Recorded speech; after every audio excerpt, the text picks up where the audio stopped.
अडानी के शेयर्स आज तक रिकवर नहीं हो पाए कि ग्रुप ने अपनी कंपनी के शेयर्स की वैल्यू को मैनिपुलेट करके बढ़ाया। सेम डे इवनिंग में इस चीज का खुलासा होता है कि इस बार हिंडनबर्ग के रडार में कोई कंपनी नहीं है। 27 जून 2024 को हिंडनबर्ग को ही नोटिस दे दिया। सेबी ने इन दोनों फंड्स की जांच अच्छे से नहीं की क्योंकि इसमें माधवी बुच का निवेश था।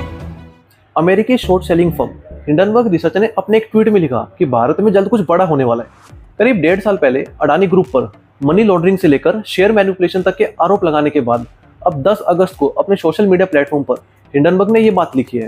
लेकिन हिंडनबर्ग के सिर्फ एक ट्वीट से पूरे देश में इस चीज के अनुमान लगाए जाने लगे कि अब कौन सी कंपनी हिंडनबर्ग के निशाने पर है, क्योंकि जब हिंडनबर्ग अडानी ग्रुप पर अपनी रिपोर्ट लेकर आया था तो अडानी की कंपनी के शेयर्स का क्या हाल हुआ था वो तो आपको पता ही है।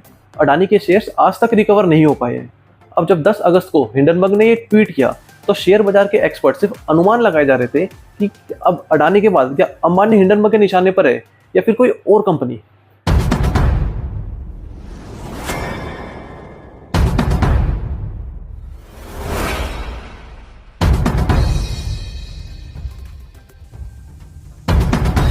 दरअसल 24 जनवरी 2023 को अडानी ग्रुप पर हिंडनबर्ग ने एक रिपोर्ट पब्लिश की थी।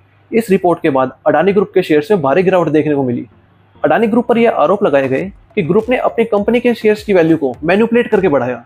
सबसे पहले मॉरिशस और दूसरे देशों की शेल कंपनीज में पैसे भेजे गए और फिर उन कंपनियों ने अडानी के शेयर्स खरीदे। इससे जो अडानी के शेयर्स थे वो काफी तेजी से ग्रो हुए।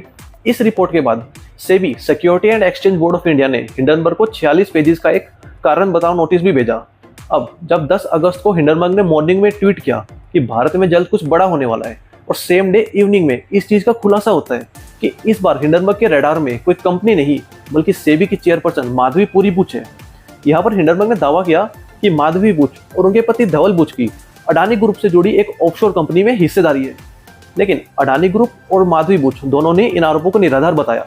साथ ही सेबी चेयरपर्सन ने अपने सभी फाइनेंशियल रिकॉर्ड्स को डिक्लेयर करने की भी इच्छा व्यक्त की। यहाँ पर हिंडनबर्ग ने दावा किया कि माधवी बुच और उनके पति धवल बुच की global dynamic opportunity fund GDOF में हिस्सेदारी है और इसी फंड में अडानी ग्रुप के चेयरमैन गौतम अडानी के भाई विनोद अडानी ने अरबों डॉलर निवेश किए हैं और इन पैसों का इस्तेमाल अडानी ग्रुप के शेयर्स में तेजी लाने के लिए किया गया।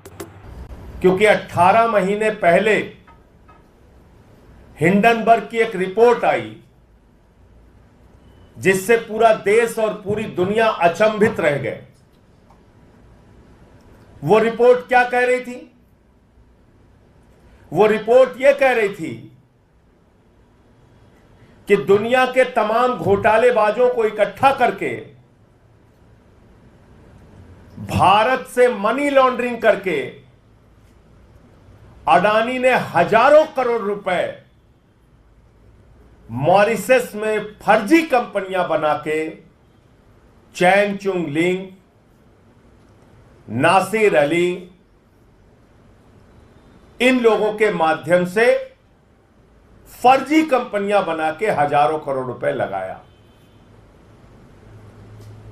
और उन्हीं कंपनियों के जरिए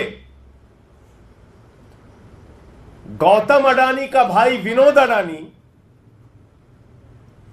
भारत में शेयर बाजार को बढ़ाने के लिए, अपने कंपनियों के शेयर को बढ़ाने के लिए, अपने कंपनियों के शेयर को ओवर वैल्यू करने के लिए, यानी वास्तविक वैल्यू शेयर की उतनी नहीं है, उसमें फर्जी कंपनियां बना के विदेशों से पैसा लगाया गया और शेयर का दाम बढ़ाया गया। वास्तविक दाम शेयर का उतना नहीं है, लेकिन बाहर से फर्जी कंपनियां बना के विनोद अडानी के माध्यम से हजारों करोड़ रुपए हिंदुस्तान में अडानी की कंपनी में लगाया गया, उसके शेयर का दाम बढ़ाया गया और जब हिंदुस्तान के छोटे निवेशक, आम आदमी, मिडिल क्लास के लोग उस शेयर को बढ़े दामों पे खरीदते हैं तो कुछ दिन बाद वो शेयर की वैल्यू जब घटती है तो उनका पैसा डूब जाता है। हिंडनबर्ग कहता है कि अडानी ग्रुप पर हमारी रिपोर्ट को लगभग 18 महीने बीत चुके हैं। इस रिपोर्ट में इस बात के पुख्ता सबूत पेश किए गए थे कि अडानी ग्रुप कैसे कॉर्पोरेट इतिहास का सबसे बड़ा घोटाला कर रहा है। स्वतंत्र मीडिया पड़ताल में यह बात साबित होने के बावजूद सेबी ने इस पर कार्रवाई नहीं की। हमारी रिपोर्ट ने ऑफशोर कंपनी, मुख्य रूप से मॉरिशस बेस्ड शेल एंटिटीज के एक जाल को उजागर किया था, जिसका इस्तेमाल संदिग्ध अरबों डॉलर के undisclosed related party transaction, undisclosed investment और स्टॉक मैनिपुलेशन के लिए किया गया था। इसके बाद इस रिपोर्ट में एक फंड का जिक्र किया गया जिसका नाम है IPE प्लस फंड। ये एक छोटा मॉरिशस ऑफशोर फंड है जिसे अडानी डायरेक्टर ने इंडिया इन्फोलाइन IIFL के जरिए स्थापित किया है। विनोद अडानी ने इस स्ट्रक्चर का यूज इंडियन मार्केट में निवेश के लिए किया। एक कॉम्प्लेक्स स्ट्रक्चर में विनोद अडानी के द्वारा नियंत्रित एक कंपनी ATIL ने टैक्स हेवन बर्मुडा में ग्लोबल डायनामिक अपॉर्चुनिटी फंड में निवेश किया, जिसने बाद में मॉरिशस में रजिस्टर्ड एक फंड IPE प्लस फंड 1 में निवेश किया। इन सब आरोपों की जांच पड़ताल करने का जिम्मा सेबी प्रमुख पर ही था, लेकिन इससे उलट सेबी ने 27 जून 2024 को हिंडनबर्ग को ही नोटिस दे दिया। इसके जवाब में हिंडनबर्ग ने कहा कि सेबी की अडानी को गुप्त सहायता हमारी रिपोर्ट के पब्लिश होने के लगभग तुरंत बाद ही शुरू हो गई थी। देखिए, ये सारी चीजें सुनने में थोड़ी सी कॉम्प्लिकेटेड जरूर लग रही होगी। इसको हम पॉइंट टू पॉइंट समझते हैं कि हिंडनबर्ग ने अपनी रिपोर्ट में क्या क्या कहा। माधवी बुच पर पहला आरोप ये है कि एक फंड है जिसका नाम है ग्लोबल डायनामिक अपॉर्चुनिटी फंड, जिसमें गौतम अडानी के भाई विनोद अडानी इन्वेस्टमेंट करते हैं, जिससे वो अडानी ग्रुप के शेयरों के दाम बढ़ाते हैं। ग्लोबल डायनामिक अपॉर्चुनिटी फंड अपना पैसा एक और फंड IPE प्लस फंड 1 में डालता है, और ये IPE प्लस फंड 1 ये भी अडानी के स्टॉक्स में ट्रेड करता है। यहाँ पर आरोप ये है कि सेबी चीफ माधवी और उनके पति धवल ने इन दोनों फंड में निवेश किया हुआ है। हिंडनबर्ग कहता है कि सेबी ने इन दोनों फंड्स की जांच अच्छे से नहीं की क्योंकि इसमें माधवी बुच का निवेश था। IPE प्लस फंड ये एक छोटा मॉरिशस ऑफशोर फंड है जिसे अडानी डायरेक्टर ने इंडिया इन्फोलाइन IIFL के जरिए स्थापित किया है। अब IIFL का नाम चेंज होकर 361 हो गया है, और ये IIFL वही कंपनी है जिस पर वायर कार्ड फ्रॉड के समय भी आरोप लगे थे। माधवी बुच पर दूसरा आरोप ये है कि वो 16 मार्च 2022 तक एगोरा पार्टनर सिंगापुर की 100% शेयर धारक बनी रही और सेबी के मेंबर के रूप में अपने कार्यकाल के दौरान वह इसकी मालिक रही। जब 1 मार्च 2022 को उनकी सेबी चेयरपर्सन के रूप में नियुक्ति हुई तो उसके 2 हफ्तों बाद 16 मार्च को उन्होंने अपने शेयर अपने पति के नाम ट्रांसफर किए। माधवी बुच पर तीसरा आरोप ये है कि अप्रैल 2019 में लॉन्च हुए भारत के सबसे पहले real estate investment trust REIT embassy को ब्लैकस्टोन ने स्पॉन्सर किया था। ब्लैकस्टोन को धवल बुच ने इस सेक्टर में बिना किसी एक्सपीरियंस के 3 महीने बाद सीनियर एडवाइजर के तौर पर ज्वाइन किया। तब माधवी बुच सेबी मेंबर थी। ब्लैकस्टोन के सलाहकार के रूप में धवल के कार्यकाल के दौरान सेबी ने REIT के रेगुलेशंस में बड़े बदलाव किए। ब्लैकस्टोन दुनिया की एक बड़ी रियल एस्टेट कंपनी है। यहाँ पर सवाल ये है कि क्या सेबी ने उस कंपनी को मदद पहुंचाई जिसमें धवल बुच सीनियर एडवाइजर थे। अब इतनी सारी चीजें सामने आने के बाद ये सवाल बनता है कि जो सेबी 1 साल से अडानी केस की जांच कर रही थी और सुप्रीम कोर्ट में उसे क्लीन चिट दी, तो क्या सेबी भी इस स्कैम में शामिल थी, और क्या सेबी ने सुप्रीम कोर्ट में गलत रिपोर्ट दी। माननीय सर्वोच्च न्यायालय में मामला गया। माननीय सर्वोच्च न्यायालय ने कहा इस पूरे प्रकरण की जांच सेबी करेगा। सेबी इस पूरे प्रकरण की जांच करेगा। सेबी ने अपनी जांच शुरू की। सेबी ने अपनी रिपोर्ट दाखिल की और 2023 के मई महीने में जो रिपोर्ट सेबी ने सुप्रीम कोर्ट में दाखिल की वो बड़ी हास्यास्पद है। आप सुनेंगे तो आपको मजाक लगेगा। सेबी सुप्रीम कोर्ट में कह रहा है कि हम ऐसे जुड़े 13 मामलों की जांच कर रहे हैं और ये कर रहे हैं वो कर रहे हैं, और बाद में कह रहे हैं हमें पता नहीं है कि कहां तक ये जांच जाएगी। ये एक दिशाहीन जांच है। हुजूर कुछ गड़बड़ी तो हुई है, लेकिन हम बता नहीं सकते गड़बड़ी किसने की है। क्या करिए सीबी सुप्रीम कोर्ट में, हुजूर कुछ गड़बड़ी तो हुई है, किसने गड़बड़ी की है, क्या गड़बड़ी की है, यह हम बता नहीं सकते, और यह जांच दिशाहीन है, अंतहीन है, किस ओर जाएगी, कब तक चलेगी, यह हमें पता नहीं। तो क्यों बोला सेबी ने? सेबी अध्यक्ष ने क्यों बोला ये? इसका खुलासा कल हिंडनबर्ग की नई रिपोर्ट में हुआ है। और वो क्या कहती है नई रिपोर्ट? कि सेबी की अध्यक्ष माधवीपुरी बुच और उनके पति धवल बुच ने लगभग $10 मिलियन उन्हीं फर्जी कंपनियों में लगाए हैं, उन्हीं फंड्स में लगाए हैं जिसकी इनको जांच करनी थी। यानी जिस भ्रष्टाचार के मामले की जांच सेबी अध्यक्ष को करनी थी,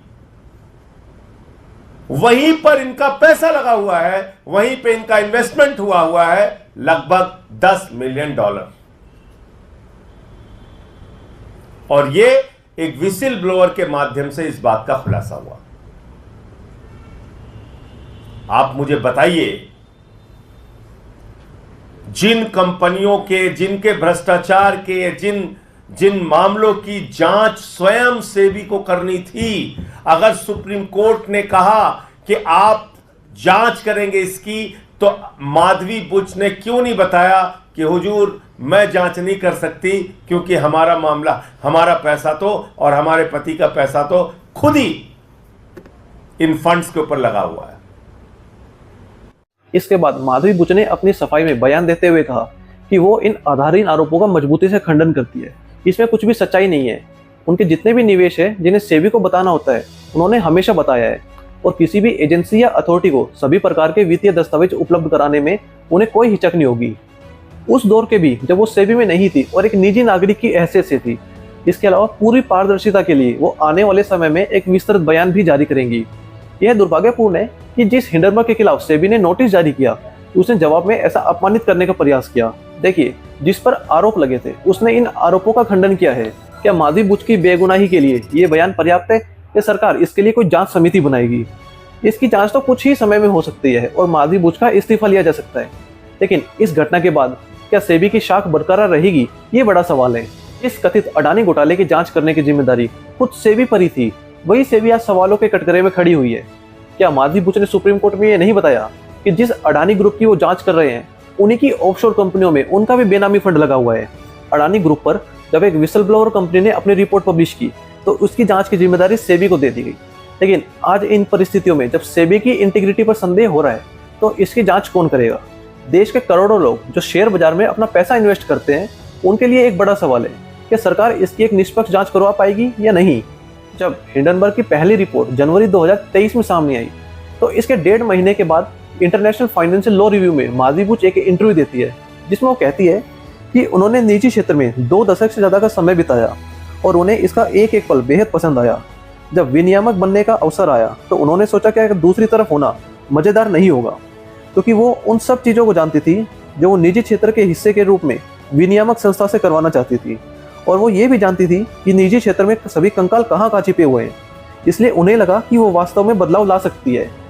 इसका मतलब है कि माधवी बुच को सब पता है कि निजी क्षेत्र में कंकाल कहाँ छिपे हैं, लेकिन हिंडनबर्ग की इस रिपोर्ट में उनके मामले में ही कंकाल निकल आया। इस संदर्भ में माधवी बुच का ये इंटरव्यू बहुत महत्वपूर्ण है, खासतौर पर तब जब ये सामने आया कि बेनामी कंपनियों में निवेश का उन्हें अनुभव है और इनके पति ब्लैकस्टोन नाम की कंपनी में सीनियर एडवाइजर है और जिनके 2 फंड्स को सेबी ने मंजूरी दी। हिंडनबर्ग ने यह नहीं कहा कि माधवी बुच ने अडानी की कंपनी में डायरेक्टली निवेश किया है, बल्कि ये कहा कि जिस ऑफशोर फंड यानी बेनामी फंड में माधवी बुच ने निवेश किया, उसका संबंध विनोद अडानी और अडानी ग्रुप के शेयर को बढ़ाने चढ़ाने से लेकर है। इस चीज का खंडन अडानी समूह ने तब भी किया था जब जनवरी 2023 में हिंडनबर्ग ने अपनी रिपोर्ट पब्लिश की थी, और इस बार भी वही चीज दोहराई गई। लेकिन यहाँ पर सवाल ये है कि क्या माधवी बुच को यह नहीं पता था कि जिस बेनामी फंड में वो पैसा लगा रही है उसमें गौतम अडानी का पैसा भी हो सकता है? अगर ऐसा है तो इतनी बड़ी पोस्ट पर होने का उनका क्या अर्थ है? इस पूरी चीज का पता तो तभी चल सकता है जब सरकार इसकी जांच करवाए। सिर्फ बयान देने से या खंडन करने से उनकी बेगुनाही साबित नहीं हो सकती। लेकिन माधवी बुच ने अपने बयान में क्या सफाई दी, आपको उसको भी समझना जरूरी है।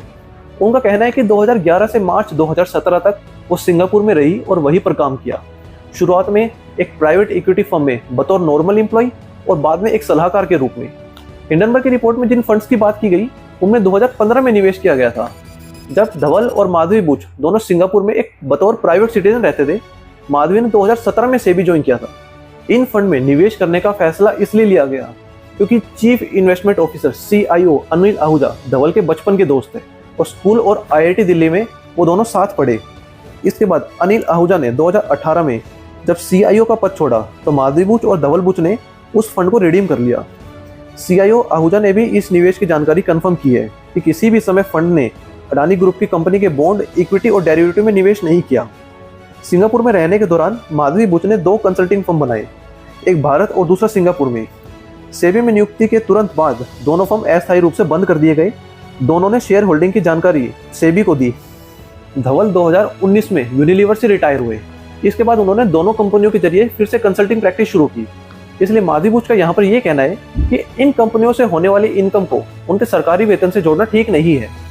यहाँ पर माधवी बुच ने यह भी कहा कि जब दोनों कंपनियों को वापस से शुरू किया गया और सिंगापुर यूनिट की होल्डिंग जब धवल के पास चली गई तो उन्होंने इसकी जानकारी सेबी के साथ साथ सिंगापुर और भारत की अथॉरिटी को भी दी। इसके बाद मॉरिशस में स्थित 361, जिसे पहले IIFL नाम से भी जाना जाता था, उसने भी कहा कि IPE प्लस फंड 1 ने कभी भी अडानी ग्रुप के शेयर में डायरेक्टली या इनडायरेक्टली निवेश नहीं किया। फंड में माधवी बुच और धवल बुच की होल्डिंग टोटल इनफ्लो के 1.5% से भी कम थी। देखिए, इन बयानों में कितनी सच्चाई है ये मैं तय नहीं कर सकता, ये काम जांच कमेटी का है। अगर सरकार कोई जांच समिति का गठन करती है तो ही सही चीजें निकलकर सामने आ सकती है। अब माधवी बुच की तरह अडानी ग्रुप ने भी इस मामले में अपनी सफाई दी है। ग्रुप का कहना है कि हिंडनबर्ग ने अपने फायदे के लिए सार्वजनिक रूप से उपलब्ध जानकारी का गलत इस्तेमाल किया। अडानी ग्रुप पर लगाए गए सारे आरोप पहले ही निराधार साबित हो चुके हैं। गहन जांच के बाद जनवरी 2024 में सुप्रीम कोर्ट ने हिंडनबर्ग के आरोपों को खारिज कर दिया था। लेकिन यहाँ पर यह जानना भी जरूरी है कि ये गहन जांच किसने की। जो सेबी इस जांच में शामिल थी उस पर ही इतना बड़ा खुलासा होता है, तो वो जांच भी गलत साबित होती हुई दिखाई पड़ती है। यहाँ पर अडानी समूह ने यह भी कहा कि सेबी प्रमुख से उनके कारोबारी रिश्ते नहीं है। इसके अलावा सेबी प्रमुख के साथ जिन लोगों के नाम लिए गए उनका भी ग्रुप से कोई लेन देन नहीं है। इसके साथ ही अब ये पूरा मामला पॉलिटिकल बन गया। जैसा कि उम्मीद थी, अलग अलग पॉलिटिकल पार्टी इस पर अपनी बात रख रही है। भाजपा नेता रविशंकर प्रसाद ने कहा कि हिंडनबर्ग के मेन इन्वेस्टर अमेरिकी बिजनेसमैन जॉर्ज सोरोस है। उन्हें प्रधानमंत्री नरेंद्र मोदी का विरोधी और टूलकिट गैंग का समर्थक माना जाता है। हिंडनबर्ग की रिपोर्ट शनिवार को आई, जिस दिन शेयर बाजार बंद रहता है। सोमवार को बाजार में क्या हुआ वो सबने देखा। यहाँ पर वो कांग्रेस पर आरोप लगाते हुए कहते हैं कि कांग्रेस चाहती है कि देश में कोई निवेश ना करे, देश का विकास रोकने की साजिश रची जा रही है। रविशंकर प्रसाद ने जिन जॉर्ज सोरोस का जिक्र किया, दरअसल उन्हें भारत विरोधी बयानों के लिए जाना जाता है। पहले भी वो CAA और आर्टिकल 370 पर विवादित बयान दे चुके हैं। हारने के बाद अब वो भारत को आर्थिक रूप से अस्थिर करने के षड्यंत्र में जुटे हुए हैं। On behalf of the National Forum of the BJP, we would like to say with full sense of responsibility that after being rebuffed by the people of India, the Congress party, its allies, and its closest allies, the Toolkit gang, have conspired together to usher in economic anarchy and instability in India. देश में आर्थिक अराजकता और आर्थिक अस्थिरता स्वाभाविक है। Hindenburg is again at the same game. ये रिपोर्ट शनिवार को रिलीज होती है, रविवार को हल्ला मचता है ताकि सोमवार को पूरे कैपिटल मार्केट को अस्थिर कर दिया जाए। इसके बाद सुधांशु त्रिवेदी ने कहा कि पिछले कुछ सालों से ऐसा देखा जा रहा है कि जब संसद सत्र शुरू होता है तो उस समय ऐसे आरोप सामने आते हैं, चाहे वो प्रधानमंत्री पर डॉक्यूमेंट्री हो या हिंडनबर्ग रिपोर्ट इसके उदाहरण है। उसके बाद अब सेबी के ऊपर अटैक, तो हमें यह साफ समझ में आता है कि भारत के हर उस आर्थिक संस्थान के ऊपर आक्रमण है जिसके की द्वारा भारत की आर्थिक शक्ति और आर्थिक संपन्नता उभर कर सामने आती है। अब इस मामले में विपक्ष भी हमलावर होते हुए नजर आ रहे हैं। माधवी बुच के इस्तीफे के साथ अडानी स्कैम की पूरी जांच जेपीसी से कराने की मांग की गई है। कांग्रेस संचार महासचिव जयराम रमेश लिखते हैं कि अडानी ग्रुप के कुछ वित्तीय लेन देन की चल रही जांच पर 11 अगस्त 2024 को जारी अपने बयान में भारतीय प्रतिभूति और विनिमय बोर्ड सेबी ने अपनी बेहद सक्रिय छवि पेश करने की कोशिश की। सेबी ने अपने बयान में कहा कि उसने 100 समन जारी किए हैं, 1100 पत्र और ईमेल भेजे हैं और 12,000 पन्नों वाले 300 दस्तावेजों की जांच की है। यह बेहद थकाने वाला रहा होगा, लेकिन इस बात से मुख्य मुद्दों से ध्यान भटकता है। कार्यवाही महत्वपूर्ण है, सिर्फ गतिविधियां नहीं।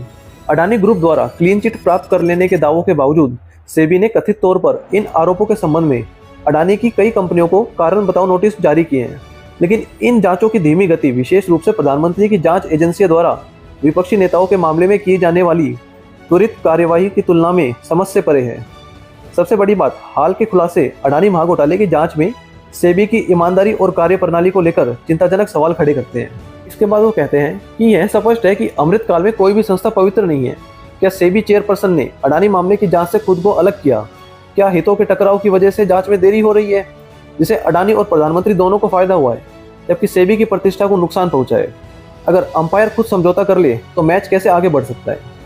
सेबी के समझौता करने की आशंका को देखते हुए संविधान द्वारा सशक्त सुप्रीम कोर्ट को जांच सीबीआई या स्पेशल इन्वेस्टिगेशन टीम एसआईटी को सौंप देनी चाहिए। सेबी की पवित्रता को बहाल करने के लिए बुच को कम से कम अपने पद से इस्तीफा दे देना चाहिए। लेकिन अब सरकार जेपीसी की जांच से बचते हुए नजर आ रही है। हिंडनबर्ग की रिपोर्ट को काउंटर करने के लिए जॉर्ज सोरोस को सामने लाया गया है। कहा जा रहा है कि जॉर्ज सोरोस ही हिंडनबर्ग को फंडिंग करता है और भारत को आर्थिक रूप से कमजोर करने की साजिश की जा रही है। द हिंदू बिजनेस लाइन ने अपने एडिटोरियल में लिखा कि सेबी और सेबी चीफ ने जो सफाई दी वह सही है या नहीं, इसके लिए सरकार को एक जांच कमेटी बनानी चाहिए और तब तक के लिए सेबी चीफ को छुट्टी पर चले जाना चाहिए।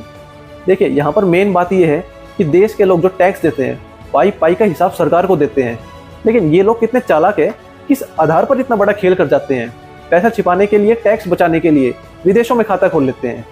कब तक ऐसी रिपोर्ट को सिर्फ खंडन के नाम पर टाला जाएगा? सरकार इसके लिए ऐसी जांच कब करवाएगी कि बाजार में निवेशकों का भरोसा बना रहे? यहाँ पर विपक्ष जिस जेपीसी से इस पूरे प्रकरण की जांच करवाना चाहता है, तो जेपीसी क्या होती है? देखिए, जेपीसी का मतलब होता है जॉइंट पार्लियामेंट्री कमेटी। जिस तरह किसी बड़ी घटना के लिए सीबीआई या ईडी जैसी एजेंसियां जांच करती है, वैसे ही संसद में जब किसी मुद्दे या बिल पर पक्ष विपक्ष की बहस के बाद कोई नतीजा नहीं निकलता है, तो उस मामले की जांच के लिए एक जांच समिति गठित की जाती है, जिसका नाम होता है जॉइंट पार्लियामेंट्री कमेटी या संयुक्त संसदीय समिति। सरकारी भाषा में समझे तो देश की किसी भी सरकारी वित्तीय गड़बड़ी या किसी बड़ी घटना या घोटाले की जांच के लिए जेपीसी का गठन किया जाता है। ये एक अस्थायी कमेटी होती है जिसे एक तय समय के लिए बनाया जाता है। जेपीसी की परंपरा भारत ने ब्रिटेन के संविधान से ली है। देखिए, जेपीसी दो तरीकों से बनाई जा सकती है, संसद में प्रस्ताव पास करके और सदन के अध्यक्षों की सहमति पर। लोकसभा में सरकार की मेजोरिटी होती है और सदन के अध्यक्ष भी सत्ताधारी पार्टी के होते हैं, इसलिए जेपीसी बनाने का इनडायरेक्ट अधिकार सिर्फ सरकार के पास ही होता है। अगर सरकार तैयार नहीं तो जेपीसी का गठन नहीं किया जा सकता। अगर जेपीसी का गठन होता है तो इसमें कौन लोग शामिल होंगे? जैसा कि नाम से ही जाहिर है, जेपीसी यानी सांसदों की एक मिली जुली कमेटी। इस संसद का ही एक छोटा रूप होता है। इस कमेटी में दोनों ही सदन, लोकसभा और राज्यसभा के सदस्य शामिल किए जाते हैं। हालांकि इसमें राज्यसभा के सदस्यों के मुकाबले लोकसभा के सदस्यों की संख्या दोगुनी होती है। एग्जाम्पल के लिए, अगर राज्यसभा के 5 सदस्य इसमें शामिल है तो लोकसभा के 10 सदस्यों को इसमें शामिल किया जाएगा। हालांकि इस कमेटी में कितने सदस्य शामिल होंगे ये पहले से तय नहीं होता। लोकसभा के स्पीकर इस कमेटी का अध्यक्ष तय करते हैं। लोकसभा के सदस्यों को इस कमेटी में शामिल करते वक्त ये कोशिश की जाती है कि इसमें मेंबर उसी रेशियो में रखे जाएं जिस रेशियो में लोकसभा में पार्टियों के सांसद हैं, यानी इसमें भी सत्ताधारी पार्टी का बहुमत होता है। हालांकि यहाँ पर इंपॉर्टेंट फैक्ट ये भी है कि सदन के ऐसे सदस्य जो सरकार में मंत्री है वो जेपीसी में शामिल नहीं हो सकते। इसके बाद जेपीसी अपनी जांच पूरी करने के बाद संसद में अपनी रिपोर्ट पेश करती है, लेकिन जेपीसी की गई सिफारिशें सिर्फ सलाहकारी होती है, यानी सरकार उन्हें मानने के लिए बाध्य नहीं होती है। लेकिन इतनी पावरफुल कमेटी को भी कुछ चैलेंजेस का सामना करना पड़ सकता है। जेपीसी के लिए पहला चैलेंज ये होता है कि अक्सर इस पर पक्षपात के आरोप लगते हैं, खासकर तब जब इसमें शामिल ज्यादातर मेंबर सत्ताधारी पार्टी के हो। इससे इस कमेटी के निष्कर्ष पर भरोसा कम हो जाता है। दूसरा चैलेंज ये होता है कि जब जेपीसी सिफारिशें करती है तो उस बात की कोई गारंटी नहीं है कि सरकार उन्हें लागू करेगी, क्योंकि सरकार जेपीसी की सिफारिशें लागू करने के लिए बाध्यकारी नहीं होती है। तीसरा चैलेंज समय का होता है। जेपीसी एक तय समय के लिए बनाई जाती है, इसके चलते उसे समय की कमी की दिक्कत हो सकती है, खासकर तब जब जांच किए जा रहे मुद्दे काफी जटिल हो और उसके लिए विस्तार से चर्चा और एनालिसिस जरूरी हो। लेकिन यहाँ पर यह पहली बार नहीं है कि जेपीसी से जांच की मांग की जा रही हो। पहले भी कई मामलों के लिए जेपीसी का गठन हो चुका है, चाहे वो 1987 का बोफोर्स घोटाला हो या फिर 1992 में Harshad Mehta share market scam या फिर अप्रैल 2001 में Ketan Parekh share market scam. इसके अलावा और भी ऐसे मामले हैं जिनके लिए जेपीसी का गठन हो चुका है। अभी हाल ही में मोदी सरकार ने एक जेपीसी कमेटी बनाई है जो वक्फ बोर्ड की जांच करने वाली है। 2015 के बाद से अब तक 10 बिलों को जेपीसी को स्क्रूटनी के लिए भेजा जा चुका है। लेकिन क्या सरकार अडानी मामले की जांच के लिए जेपीसी गठित करेगी? इसका जवाब है नहीं। दरअसल मौजूदा वक्त में केंद्र में बीजेपी के नेतृत्व वाली एनडीए की मोदी सरकार है। बीजेपी के नेताओं के रुख से ऐसा लग नहीं रहा कि सरकार हिंडनबर्ग रिपोर्ट में हुए दावे की जांच के लिए जेपीसी गठित करेगी।